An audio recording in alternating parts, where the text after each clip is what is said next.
임진왜란 3대 첩 중 하나인 행주대첩의 영웅 권율. 도원수로 임진왜란 7년 전쟁을 진두지휘했던 이 백전노장은 자신이 치른 전투 중 가장 힘들었으며 가장 중요했던 전투로 이치대첩을 꼽았습니다. 임금의 몽진과 연이은 패전으로 절체절명의 위기에 놓인 조선. 나라의 위기 앞에 천여 명의 조선군이 이치 고갯길에 모입니다. 고개를 지켜 나라를 지켜야 했던 그 치열했던 시간. 그 시간의 현장 속으로 들어가 보겠습니다.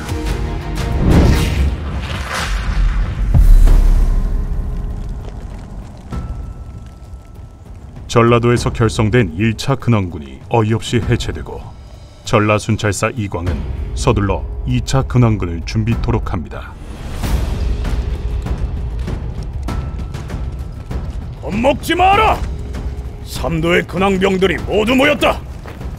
외놈들도 우리의 기세에 놀랄 것이다! 네! 삼남 지역의 병사들이 합세한 2차 근왕군들은 한양을 향해 출발합니다. 하지만 이들은 용인에서 와키자카 야스하루가 이끄는 1600명의 일본군을 맞닥뜨리게 됩니다.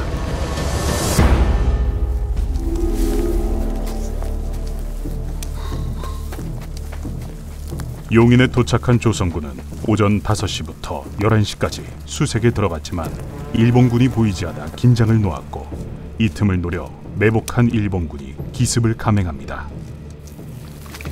이때 왜적이 풀속에 엎드려 무릎으로 전진해와 검을 휘두르며 일제히 일어나 아군 가운데로 쳐들어오니 왼쪽에서 목 빼고 오른쪽에서 찍어대고 하여 아군의 전사자가 부지기수였다. 당황하지 마라! 대우를 갖춰라!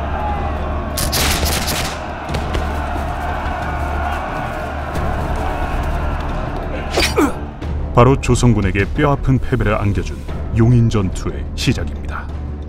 이 기습으로 선봉으로 나섰던 많은 장수들이 전사하게 됩니다. 그리고 일본군은 용인전투의 마지막 쐐기를 박는 공격을 감행합니다. 다음 날 조선군이 아침을 준비하는 시간을 노려 일본군은 기습을 걸어옵니다. 밥 짓는 연기가 일본군에겐 공격 신호가 된 것이죠.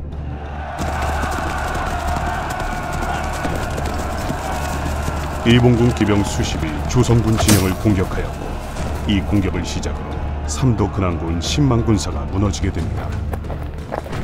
용인 전투의 패배로 근왕군들은 뿔뿔이 흩어지게 되고 일본군은 시시각각 조선의 목을 조여오는 암담한 상황에 놓이게 됩니다.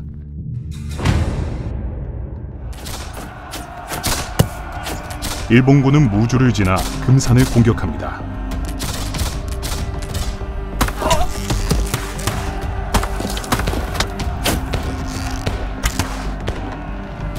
(6월 23일) 끝내 금산석은 일본군의 손에 떨어지게 됩니다. 당시 일본군의 목표는 전주였습니다.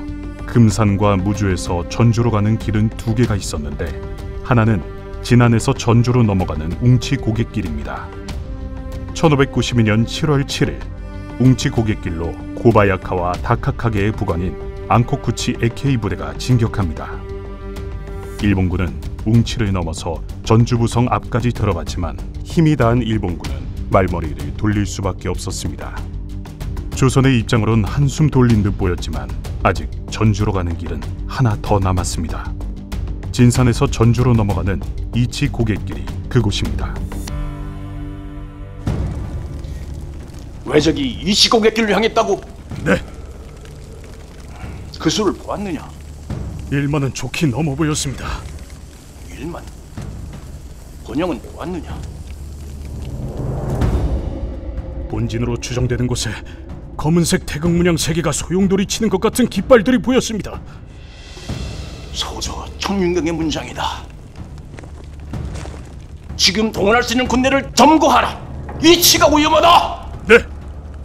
일본 제6군이 진산을 넘어 이치로 향할 때 광주 목사 권율과 동복 현감 황진도 부대를 이끌고 이치로 길을 재촉했습니다. 하지만 이 두 장수가 먼저 이치를 점령한다 해도 조선군의 승리를 감당할 수 없는 상황이었습니다.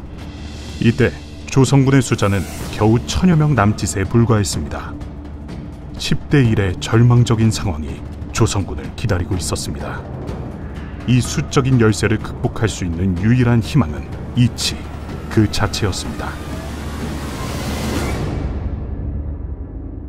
이치 전투가 벌어졌던 장소로 추정되는 곳은 금산 이치 대첩지에서 1.3km 떨어져 있는 대둔산 휴게소 근방입니다. 이치의 정상부는 신장로 개설 후 옛 모습은 사라졌다고 할 수 있습니다. 이 대둔산 휴게소 건물 남쪽에 있는 봉우리가 바로 망봉입니다. 높이는 대략 451m 정도인데 이름 그대로 주변의 모든 전망을 확인할 수 있습니다. 남쪽으로는 옥계천이 흐르는 방향으로 옛길을 확인할 수 있고 아래로 이어지는 골짜기를 내려다 볼 수 있는 것은 물론 동북쪽으로는 진산 소재지까지 조망할 수 있습니다. 주변의 움직임을 모두 감지할 수 있는 최적의 위치였습니다. 이곳에 권율 장군의 본진이 들어섰을 것이라 추정됩니다. 그리고 이 망봉 앞의 봉우리, 지금의 대둔산 자연휴양림이 있는 곳에 황진 장군이 선봉으로 진을 쳤을 것이라 추측되는 장군대가 있습니다. 두 봉우리는 소리를 지르면 들을 수 있을 정도로 가깝게 붙어 있고 아래에서 위를 올려다보면 그 경사가 깎아지를 듯이 높습니다. 주변의 산들 역시 가파른 경사를 자랑하기에 우회하기도 힘든 상황이었습니다. 일본군은 전주로 넘어가려면 이곳을 반드시 넘어야 했습니다. 진산 쪽으로 다시 한번 적군을 보내라. 목책을 세우고 연기를 피울 준비를 하라. 네!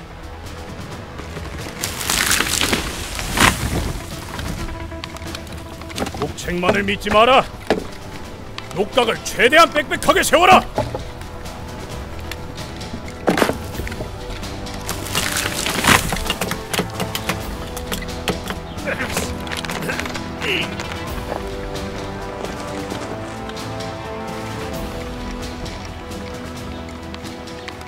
호남은 국가 보위의 근본이며 왕실의 발상지다.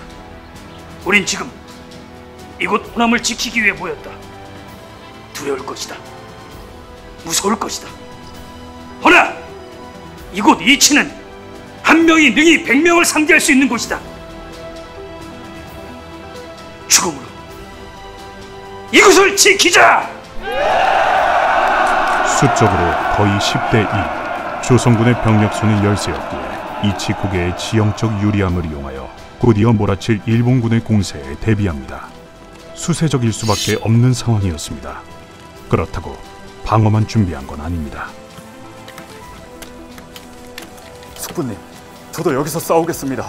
이곳에서 힘을 보태겠습니다. 네가 여기서 손을 더하면 수급 서너 개는 더 얻겠지만 나가서 외놈의 뒷덜미를 물어뜯는다면 적의 숨통을 끊을 수 있다.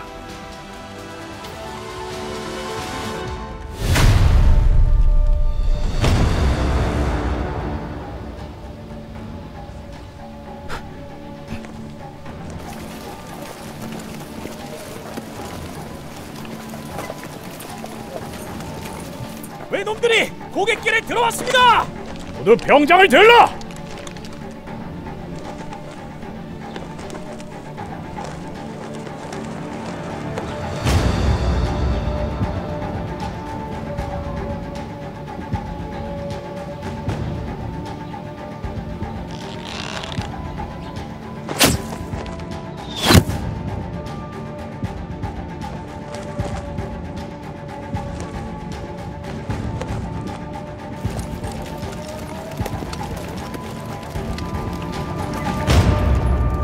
직후를 노려라!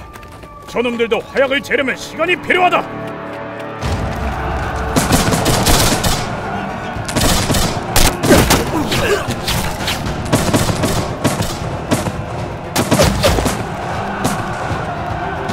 지금이다! 살을 날려라!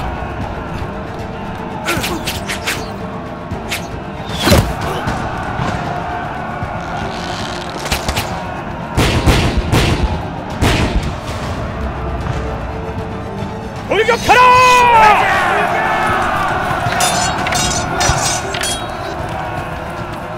이치 주첩서의 기록을 보면 일본군은 묘시, 즉 오전 5시 무렵부터 유시, 그러니까 오후 7시 무렵까지 총 3번 공격을 했다고 합니다. 이 치열한 전투에 선봉으로 나선 황진은 몸을 아끼지 않고 분투하며 밀려오는 일본군을 선두에 서서 막아냈습니다. 하지만 총탄이 난무하는 전장 한가운데서 용맹하게 싸우다 적 총탄에 맞게 됩니다. 황진 장군은 모두 3번이나 탄환을 맞았지만 기세를 더욱 떨치고 용기를 더욱 북돋아 쏘는 화살마다 반드시 적을 명중시켰습니다. 이때 모든 기록에서 공통적으로 나오는 건 바로 황진 장군의 용맹입니다. 적이 낭떠러지를 타고 기어오르자 황진이 나무를 의지하여 총탄을 막으며 활을 쏘았는데 쏘는 대로 맞지 않은 것이 없었다. 일본군은 정면 공격이 어렵자 낭떠러지를 타고 기어올랐지만 이 역시도 황진 장군에게 막히게 됩니다. 황진 장군의 분전으로 전투는 유리하게 진행되는 것 같았으나 총탄을 머리에 맞은 황진 장군은 쓰러졌고 병사들도 사기를 잃고 뒷걸음질 치게 됩니다. 황 장군 쪽 진영이 무너질 것 같은데.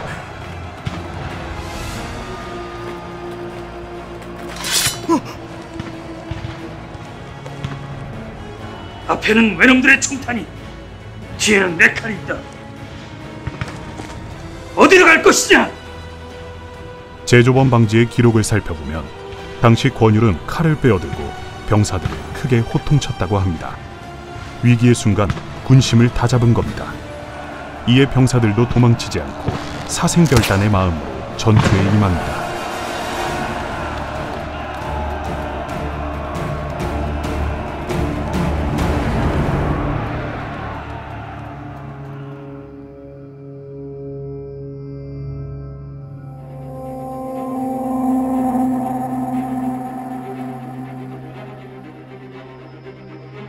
편비장을 오라하라. 네. 부르셨습니까? 이 안에서는 승패를 장담할 수 없네.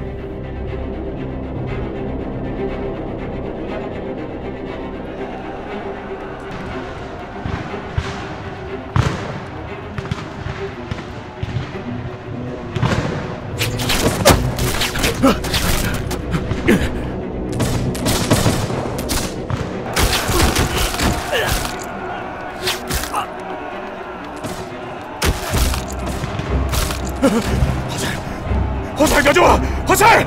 화살!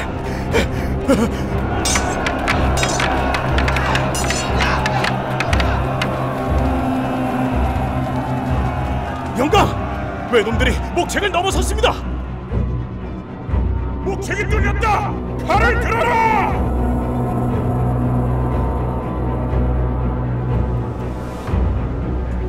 영광! 저기!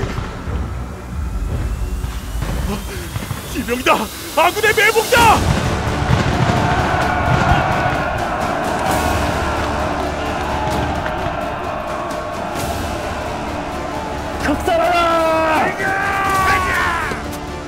기병은 요 중지에서 적의 퇴로를 차단하여 적장의 머리를 베어 바치게 하였습니다. 권순경은 울분하여 몸을 돌보지 않고 기병을 자원하였다.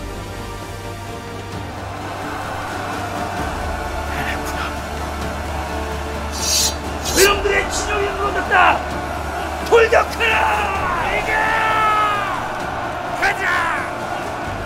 1000명도 채 안 되는 타약한 군졸로 10배나 많은 사나운 적군을 막아내어 끝까지 호남을 보존시켜 국가의 근본으로 만들었으니 이것이 바로 어려웠던 이유이다.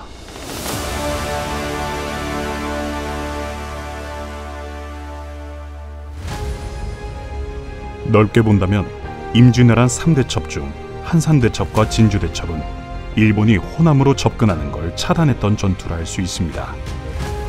조선은 임진난 7년 동안 조선의 전략 거점인 호남을 지키는 것에 사활을 걸었습니다. 모든 것이 위태로웠던 그 순간, 이곳 금산에서는 수적 열세에도 불구하고 고갯길 하나의 의지에 몇 배의 일본군을 치열하게 막아냈습니다. 이치 전투는 이제 대첩이라 불려도 손색이 없을 자랑스러운 역사입니다.